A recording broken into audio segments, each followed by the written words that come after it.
I know y'all ready to go eat. Well, yeah, but they paid me. So, gotta do a little something. Hang in there with me. Hang in there. You can stop with the piano, man. Make me feel like a pastor. Yeah. I'm trying to run from that. You know, my dad a pastor, grandfather, and great-grandfather. So I broke the generational curse. Yeah, it ain't for me. However, listen, I'm on tour right now. Glad to be stopping through right quick. Just give y'all a little piece of what I'm on right now. I got a new show. It's called Marriage is Major Surgery.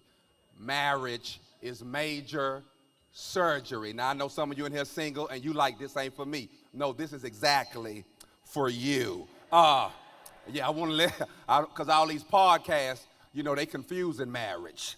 And that's why a lot of folks single and frustrated listening to these people on these podcasts who are unqualified, uncertified, inexperienced, and very opinionated. And so marriage is major surgery. Now, I don't believe everybody is supposed to get married. I don't believe that. I don't know what they preach in this house. If they preach something different, my apologies. But I don't believe everybody is supposed to get married. I mean, your Lord and Savior, Jesus, he wasn't married. I done read that whole Bible. Not one time have I seen any woman in there, hey, Jesus. Where you going? I mean, I ain't read it. I'm saying I ain't see it. So I just don't believe everybody's supposed to get married. As a matter of fact, I stand on that because, watch this. If you have a problem forgiving people, marriage might not be for you. I'm just saying, this ain't no hate. I'm just sharing with you what the podcast ain't gonna tell you. If you have a problem forgiving people, marriage probably ain't for you. And that's cool. Yeah. If you somebody who only give 3 strikes. Oh yeah, I only give 3 strikes. I struck out year 1. Yeah. Oh, here's another one. If you somebody who already have deal breakers, you already know what's gonna break the deal before you seal the deal. You come in and already knowing if this happened, I'm gone. Marriage may not be for you. And that ain't no shade. That's cool. I'm just trying to share with you. But here you go. Let me try to get most of this out. Y'all, it was December 12th, 1996. I was matriculating at the University of Texas Southern. That's a HBCU in Houston, Texas. December 12th, 1996. Listen, y'all, it was my first year in grad school. Now, I thought when I graduated with my bachelor's, there was going to be a bunch of companies on the side of the stage ready to hand me jobs because, you know, they had sold me the college dream. Go to college, get the job of your dreams. However, it didn't happen like that. When I graduated, I went from the graduation line to the unemployment line. And both them lines long. And so I ended up going back to college to get my master's because I didn't have a job. Well, I'm in grad school and I'm failing, right? I'm failing. And I'm on the yard one day, this December 12th, 1996. I'm on the yard. I have no purpose. I have no direction. And all of a sudden, I see this thing walking down the yard. I mean, she's 5'7" with dimples. Potential wife credential. Okay. Let me tell you the way the psalmist Marvin Sapp said it. She's a brick house. She's mighty. Yeah. Let me tell you how Fred Hammond said it. She's a bad mama jamma. Just as fine as she can be. Yeah, y'all know these gospel artists. Stop acting like y'all don't know these artists. When she walked by, she said, my partner, I'm sitting next to a guy by the name of Cliff. He said, hey, E. And she was like, hey, Cliff. And I looked at my partner, I said, you know her? And he was like, yeah. And if I can be honest, I said, how well do you know her? I want to know how well, I need to know this. And so he was like, "No, I don't know her like that. I don't know her like that, but, she cool." I said, "Well, call her back over here." So she comes over there, stands right in front of Cliff. I'm sitting there. Cliff was like, "This is my boy Marcus." She was like, "Hey," didn't even look at me. Yeah, she thought that was going to deter me, but I love an attitude. I'm not afraid or scared of your little spice. Yeah, I like a little sassy sister. I'm okay with all that. So she did all that, never looked at me. She left. That was December 12th, 1996. December 14th, 2 days later, how I'm paying for school, I'm the graduate basketball assistant for the Lady Tigers. I take them to the cafeteria after practice. That thing walk in again. I told the girls, I said, "Hey, y'all see that girl right there? She looks like Mrs. Wiley." Watch this. She looks like Mrs. Wiley. Now, I don't know nothing about her. I don't know how she was raised. I don't know what type of home she's come from. I don't know the generational curses that's been passed throughout her life. I just know she looks like Mrs. Wiley. So I told the girls, and they was like, "Well, Marcus, you think you a player? Get her." I said, "Bet." So I took a napkin. Stacey, I wrote on the napkin, "Are you interested in me? Check yes." I don't give them no options. This ain't no multiple choice. You know what time it is. You see it. I know you see it. I ain't tripping with you. The girls was like, "Boy, that ain't gonna work." I said, "Well, this ain't really about if it's gonna work or not. This is more of like an icebreaker. I'm testing to see if she my kind of girl. If she my kind of girl, she'll smile at this, laugh at this, think it's cool. If she not my type, she'll ball it up, throw it away. Who childish? All that type of stuff. Not my type." So we passed the napkin. My whole table looking. She get that napkin. When she got that napkin, she smiled, put her head in her hand. I looked at the girls and said, "Bingo." And so I got up. I walked over there, walked to her table. I said, "Hey, are you married?" She says, "No." I said, "Are you engaged?" She says, "No." I say, "Do you have more than 2 kids?" Yeah, no, at this time, I'm only 22. I can't even afford me. So I'm just saying, I'm just putting stuff in perspective. She said, "No." I said, "Do you have an incurable disease?" Yeah, it's college. Don't act funny, it's college. She said, "No." She said, "What are all the questions for?" I said, "I'm just trying to see what's gonna stop us from being together." She says, "None of the above." I say, "Well, look here, I got $65 to my name. That's checking, savings, car console, under the mattress. I got $65 to my name, and I want to spend it all on you." Yeah. She said, "Oh, that's so sweet, but I got a date tonight." I said, "Well, call him and tell him you done met the one." She say, "I may have, but I'm going on that date tonight. And I ain't gonna lie, Rhonda, that turned me on again." Oh, I like that. Oh, if I was a preacher, I would park parenthetically right here and share with some single lady, stop changing your itinerary and your plans. Stick to what you was gonna do. Yeah. So anyway, me and her, now we get to talking. We kicking it. April 11, 97, we engaged. August 23rd, 97, we married. Somebody over there thinks she pregnant. I know, you do. You think she pregnant. She ain't pregnant now. We get married in 8 months. 8 months. 8 months. I got to say this to set it up. We get married 8 months. Now, right before we got married, this is what I told her, though. I said, "Look here, man." I say, "I had dreams before I had you. So what I need you to do, if you would be so kind, allow me to chase my dream for 5 years. Let me find myself. I done went to school, man. Let me chase my dream for 5 years. Now, I ain't gonna hold you. All right, I ain't gonna be 51 time, but I'm still trying to rap. I'm not gonna do none of that. And no knock on the 51 of you rapping. I'm just saying me. I told her, I ain't gonna do none of that. I say, just give me 5 years. She was like, cool, I can do that.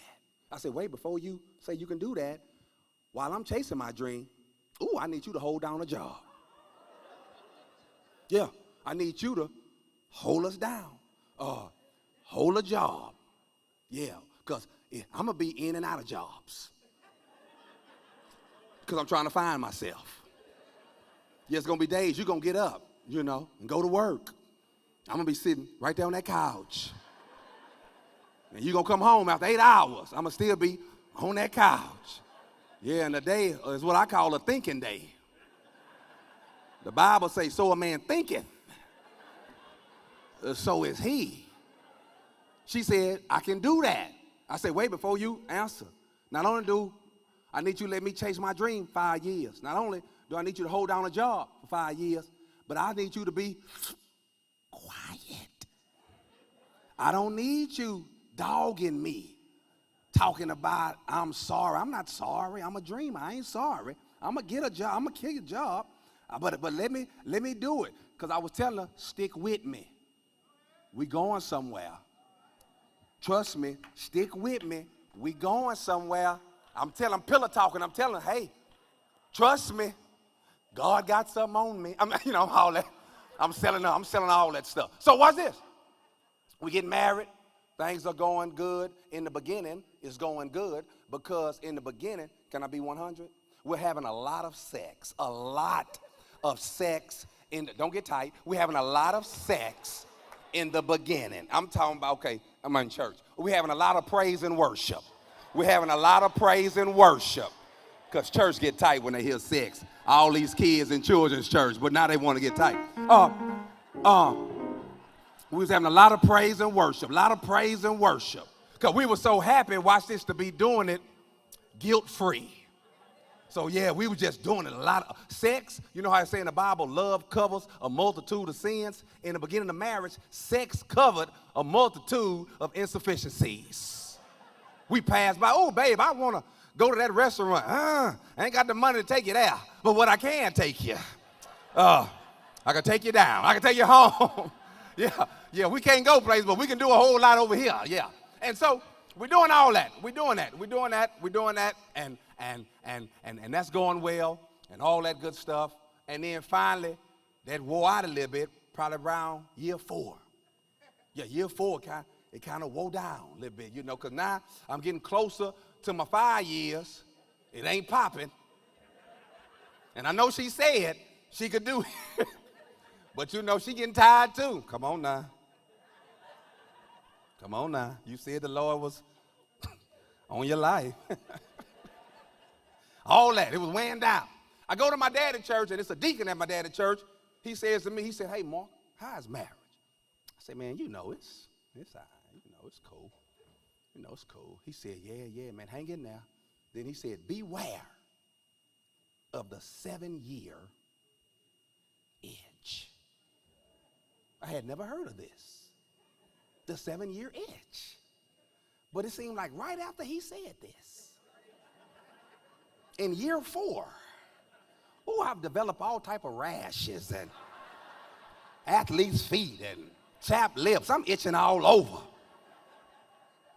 Reason why I mentioned was because when I just said I want to show you something. Marriage was not what I thought it was going to be. That's what you hear people say. Marriage ain't what I thought it was going to be. No, you're not what you thought you was going to be. And so we place it on marriage. If you go look at your high school yearbook, read what you wrote about yourself. Read all the stuff you said you was going to be. And then when you look at you and you realize you're not this here, the only thing you can put it on is marriage. So, watch this. I ain't like marriage. Let me tell you the one thing I ain't like about it right quick. I liked her. I always liked her. Liked her off sight. I ain't like marriage because there was some rules that wasn't in the Bible. They wasn't in the head. I read them. I promise you, I wouldn't have got married. Like, I'm gonna just give you one. One of the rules by marriage is it comes with a curfew. Now tell me what book of the Bible that's in. It ain't in there. Marriage come with a curfew. And if you married and you don't think you have a curfew, you sadly mistaken. It come with a curfew. Now, that's not a child's curfew. The curfew is based off of the event you're currently at. So if you were somewhere, let's take here, if you're at this church service without your spouse, what your spouse is at home doing right now is calculating the time he or she believes you should be walking in them doors. When they come to the conclusion, they not gonna call you, they not gonna text you, you should just know it. So I go to my wife and say something like, hey, babe, I'm going a new direction this morning. Church, start at 9:30, you wanna come? She be like, no, I'm gonna stay in today. Back in my day, I be like, cool. Because sometimes I'm an only child, I wanna let my hair down. Yeah, I don't wanna get in trouble, but I wanna be as close to it as possible. I wanna be in the vicinity. And so once there, we there. And what I didn't know is that my wife be at home calculating the time she believes I should be coming in. So what she at home doing is this, okay. Church starts at 9:30. They should be out of there. What's here? No later than 11:30. I'm just gonna say, that's 2 hours. No later than 11:30. I'm gonna give him 15 minutes to key with everybody. He loved talking in public. When he at home, he looking all sad, puppy dog face, quiet, like he don't wanna be here. But when he in public, he always skinning and grinning, always cheesing and sneezing. We live 15 minutes from the church. My curfew was set at noon. I didn't know. Because I grew up watching my daddy, old school. My daddy come home, this is the pastor. My daddy would come home, my mom be like, where you been? My daddy be like, to see a man about a dog.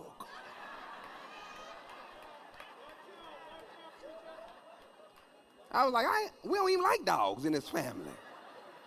But that meant stay out my business. I turned a couple of corners. Not that he was doing something, just the fact that you questioning me that I'm coming out. So I tried to do the same thing. Because that's what I grew up watching. I walk in that house, yeah. Where you been? I went to see a man about a dog. What dog? We ain't got no dog. You the dog. I mean, just all type of. I was like, my mama never said all this part. Now, and if she did, it was in their room. I didn't hear it, So, yeah, the crazy part about it was I didn't like the rules. This when things hit the fan, though. Y'all, we have been arguing, talking crazy to each other. This year 4, we talking bad, and, I'm saying stuff to my wife that I would have never said to my girlfriend. I ain't got no problem saying it to my wife. I'm talking reckless. Don't look at me like that. She talking reckless too. She got a mouth. Y'all looking at me like shame on you. No, shame on her. Shame on us. Yeah, I ain't the only one with a mouth in this relationship. And so we going in. One day she come home from work. I'm sitting there with my best friend, Maurice. She busts in the door. Boom, Marcus, we need to talk. Maurice, you need to leave. I told Maurice, I said, man, sit down. I said, how long I been knowing you? He said, since 1984. I said, I just met her. Ooh, that was a cold line right there. I still remember. I was like, ugh. But luckily, I had a good friend. Because Maurice said, nah, I'm going to go and get up. Yeah, I'm going to go and get up and get out of here. Go and handle your business with your wife. That's a good friend. A bad friend. Oh, you told her, boy. You the man, boy. You were the man. Yeah, that's a terrible partner right there. I take Maurice. We live in this little 7th floor mid-rise apartment. Take the elevator, walk him to his ride, holler at your boy. Get back on the elevator. I come upstairs. When I get upstairs, as I turn the corner to go to my apartment, I see all these clothes in the hallway. All these clothes everywhere, all in this hallway. I'm so arrogant at the time. I said, somebody gonna be mad. As I'm walking to my apartment, I'm getting close. I'm like, oh, wait, hold on, these my shoes. This my jacket, right? So I go to that door. She done locked it. I left my keys and everything because I was just walking them down, coming back up. So I'm, no. I'm not gonna do. I said, hey man, open the door. She now. You don't wanna, I don't know if she doing this, but I just feel like she doing it. Now, you don't wanna be here. You ain't got to be here. I can do bad, all that old type of stuff. I mean, open the door. She like, oh no, go. I say, I ain't got my keys. She's like, I'm gonna throw them over the balcony. I said, man, don't you throw my stuff over no balcony. So we be yelling at the door. White people walking by. I'm like, hey, how y'all doing? Y'all okay? Oh no, this is how we play. We just playing. It's crazy. Open the door, man. She ain't open no door. I go downstairs to the leasing office. Did the worst thing I could have ever done. I called the police. I didn't know. I've never been in trouble with the law. I did not know they were not on my side. I didn't know that they're not on the man's side. I didn't know. I called them. They get there. I meet them downstairs. Put on my police voice. Yes, sir. We just, haven't been on the same page. And, she's locking me out. I call you guys just to get me back in. That's what I called you for. We get up, elevator, we walking. They come into the apartment. Man, these some nice shoes. Hey, stay focused. He knock on the door. She opened that door. The police went straight to my wife and said, did he touch you? I said, woo, big dog. I called y'all, me. I don't know what the dispatcher told you, but Marcus called me. You didn't ask me that down there. She got hands too. You didn't question me. Man, my wife looked at me. I ain't lying. I was like, here, I got you. But luckily, she have a little Jesus. She said, no, he did not touch me. So the man explained that somebody got to leave because if they leave and leave us there, 9 times out of 10, they're going to have to come back. And he was like, so, sir, since half your stuff already out here, it's easier for you to go on. Pastor Stacy, for the first time in my life, I ain't no dude, I don't even get embarrassed, but I was embarrassed. Be kicked out of my career, I was embarrassed. Ego took a hit. I just ain't never experienced nothing like this here, And as I'm getting my stuff, because I'm getting all my stuff, because I'm getting divorced. Matter of fact, I look at this as a blessing. Thank you, Lord. He done got me out of bondage. This is what happens when you don't hear straight. And so here it is. Watch this here. So get all my clothes. I don't even have nowhere to go. So I went where they say you can always go. Home. My daddy, the pastor, surely he will have a word for a time such as this. When I got home, he talking about, oh, this boy old lady done kicked him out of his house. I said, what kind of pastor are you? What kind of pastor? So here it is, y'all. We're separated. I'm trying to get divorced. We separated.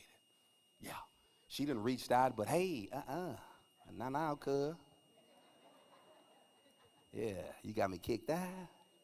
Nah, I ain't coming back. That's me. During this time, I'm almost done. During this time, I get a call from BET. They want to feature me as one of the top clean comedians, right? Top 5 clean comics. At this time, I'm going to be honest with y'all, I'm not even good. But in church, they say we have favor. Y'all missed it. So I'm saying, I'm not even good. They call me top 5. I shouldn't be a part of this conversation. I only been doing comedy at the time, maybe 3 years, 2-3 years. They call me. Hey, I don't fight favor.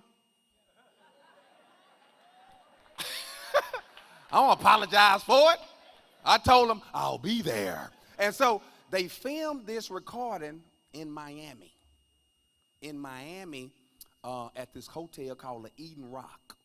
That's where they filmed this thing that they was gonna put on BET. I knew at this time my life was getting ready to change. Because you know, BET, they just loop stuff. They just keep playing stuff over and over again, and they put your website on it. So I knew I'm about to be getting booked, all this good stuff. And so I go to Miami. I don't know if y'all been, but everybody there is naked. Yeah, I'm separated, and everybody's naked. All the women, they got on these little things with the heels, and after I had a good set, I killed it, and the girls was coming up to me, Poppy, you were so funny, Poppy, and oh, Poppy, you want a coconut, Poppy, and y'all, I couldn't even enjoy the coconuts because I knew the only person besides me who understood the magnitude of this moment ain't here. And I'm not even talking to her, all right? I can't even enjoy myself because I've been telling her, stick with me. It's gonna pop. Trust me, now it's popping. She ain't here. My manager was like, man, call your wife. I said, the devil is a lie. Not calling her, she's not calling that girl, right? Here it is. I get on the flight, flying back to Houston the next day. And here's when God shows up. Y'all, I knew he was coming. That's why I was trying to hurry up and get divorced. Because I wanted to be late. You know, they always talking about he always on time. Not this time. You know, I wanted to get, my cousin was my lawyer. He been divorced twice. I hired him because he know how to do it. But he fumbling my paperwork. I'm on a flight back to Houston. God shows up. If you know him, if you've been following him, he gonna show up. This is all I can tell. I can't tell you when. I can't tell you how. All I know is he coming. Hold on. He coming, right? And I knew that. That's why I was trying to get divorced. So I'm on this flight, and this is when he appears. This is what he says to me. I hear it just clear as day, even to this day. He says, so let me get this straight. That's how he talked to me. So you getting ready to divorce this girl because she do a few things you don't like. Yet I have not divorced you. And you do a plethora of things I don't like. Not only have I not divorced you, I haven't even exposed you.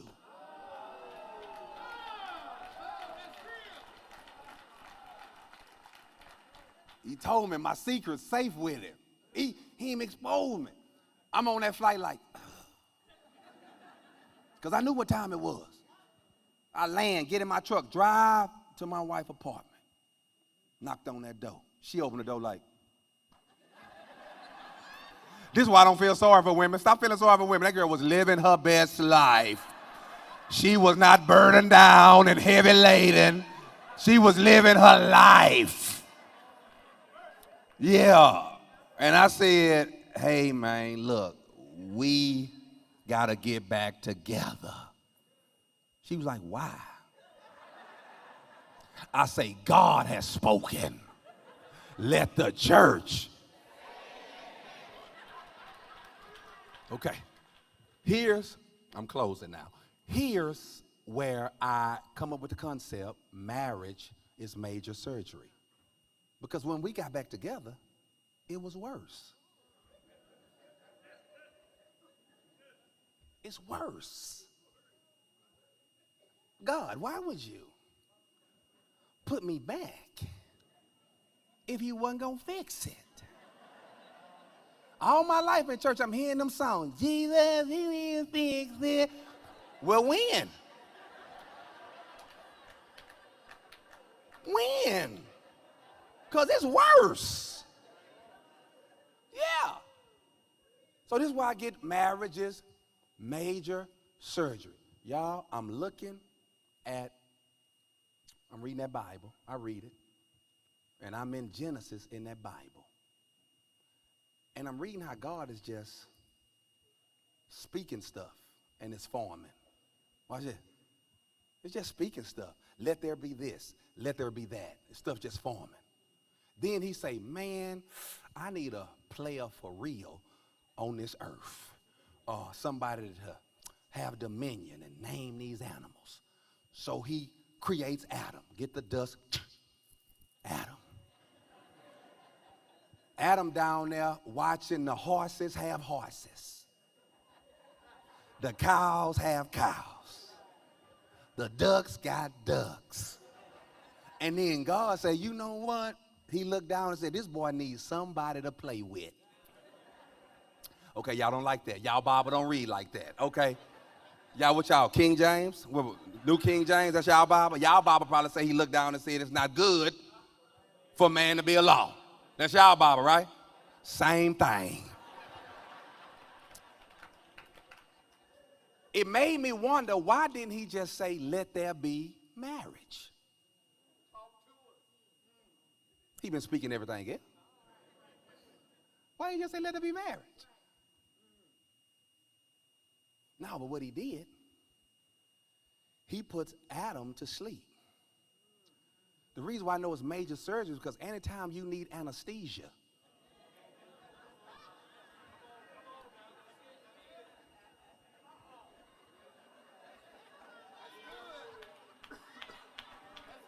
it's serious.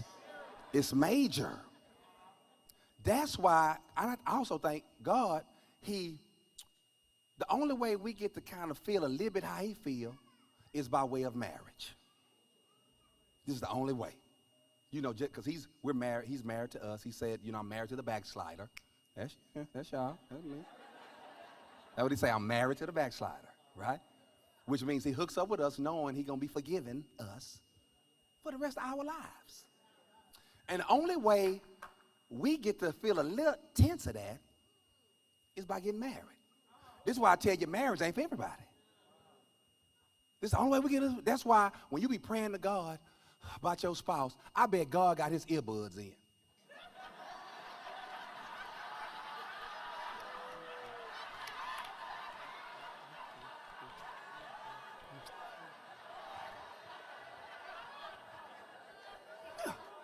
He probably take them out. What'd you say?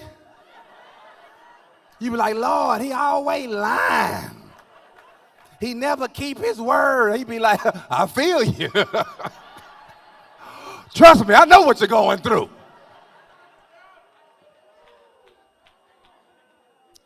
I end with this. Let me end with this.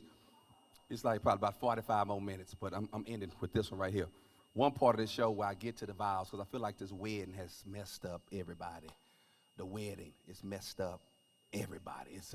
It's a smoke and mirrors thing with the wedding. People got so much energy for the wedding. A lot of patience for the wedding. This venue, they cancel. This venue, it's booked. Ooh, I ordered the girls' dresses. I want the right shoulder out. Ooh, but the left shoulder came. We got to push it. Everything. You got patience. Never once do you divorce the wedding. Never. Not one time. I don't care what challenges come. You never divorce the wedding. Got a lot of energy for the bachelor party, the bachelorette party, the wedding dinner, all that. Then get married and you're tired. No energy. Used it all, I guess.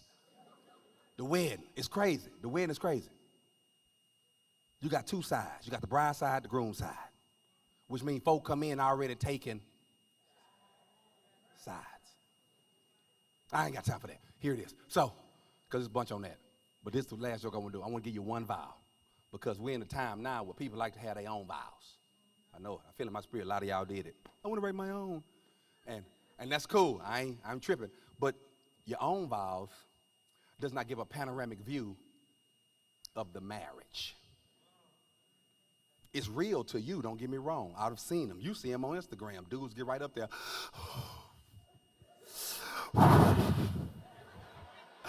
Ah. Best man patting him all on the back. Ah. Katrina. He don't even know she a hurricane. Katrina.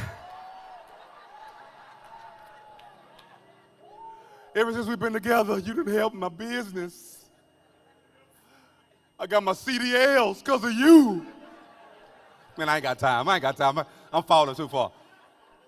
But listen, the reason why they do their own vows is because they say that the traditional vows, they're old, out of date, antiquated, all that type of stuff.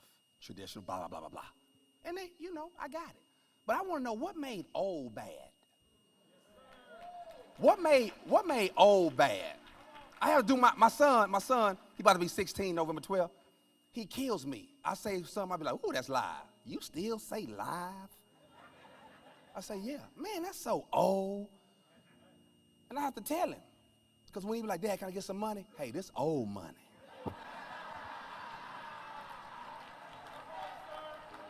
Are you sure you want that? But here it is, one vow, I'm gone. That first vow is a killer.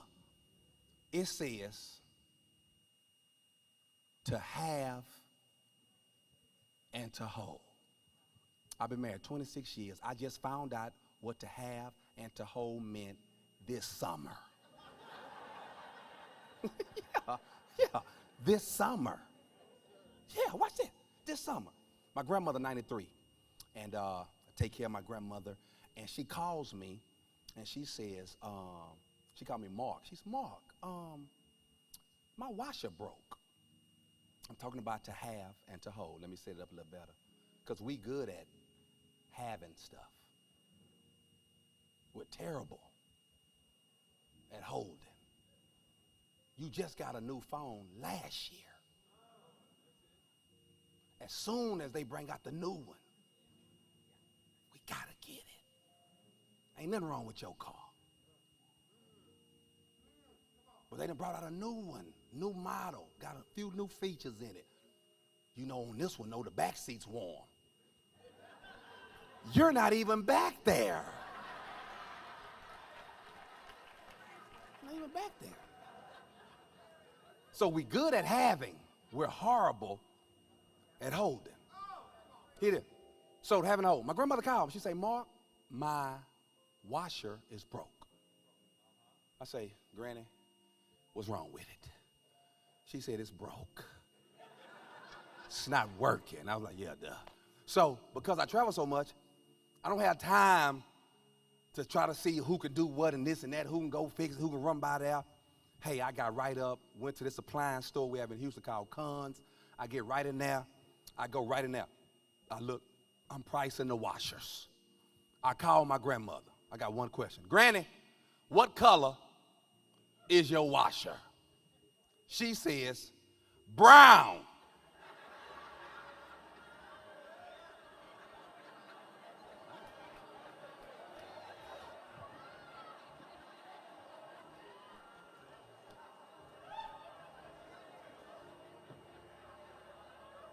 I'm in there. I see white. I see silver.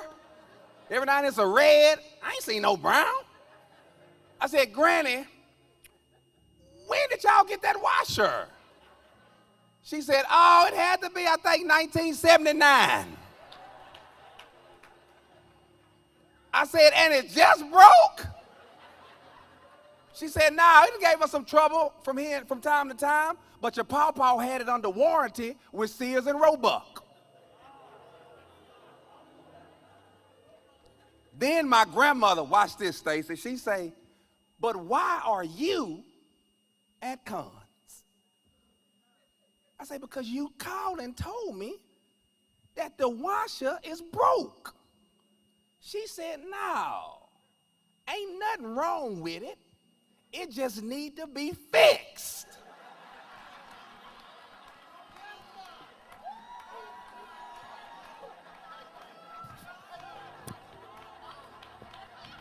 You around here thinking something wrong with him. You think something wrong with her. Ain't nothing wrong. They just need to be. Appreciate y'all.